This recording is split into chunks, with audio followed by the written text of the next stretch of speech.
Traffic signal దగ్గర కొన్ని సెకండ్లు వెయిట్ చేసే ఓపిక మాకు లేదు. కానీ రోడ్డు ప్రమాదాలు మాత్రం జరగకూడదు. మన ఇంట్లో చెత్త తీసుకువచ్చి ఎవరూ చూడకుండా రోడ్డు పక్కన వేస్తాం. కానీ మన వీధి మాత్రం పరిశుభ్రంగా ఉండాలి. ప్రయాణం సౌకర్యవంతం కావడానికి ఎంత ఖర్చు పెట్టినా సరే, మేము మాకుండే అలవాట్లతో నిమిషాల్లో దాన్ని చెత్తా కుప్పలా మార్చేస్తాం.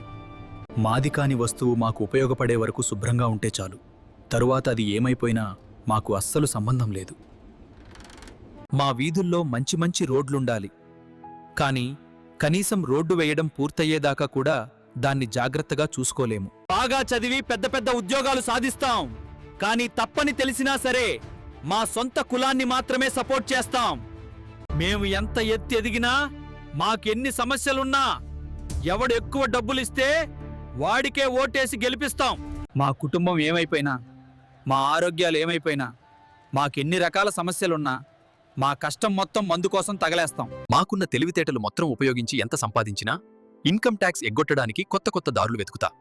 కానీ దేశ అభివృద్ధి గురించి లెక్చర్లిస్తాం. ఒకటి గుర్తుపెట్టుకో, ఎంతో మంది మహానుభావులు తమ జీవితాలను, ప్రాణాలను సైతం దేశం కోసం అర్పిస్తే ఈ రోజు నువ్వు ఇంత ప్రశాంతంగా ఉండగలుగుతున్నావు. ఇప్పటికైనా నీ స్వార్థాన్ని కాస్త వదిలిపెట్టి నీ చుట్టూ ఉన్న సమాజం పట్ల కొంచెం బాధ్యతగా ఉండటానికి ప్రయత్నించు.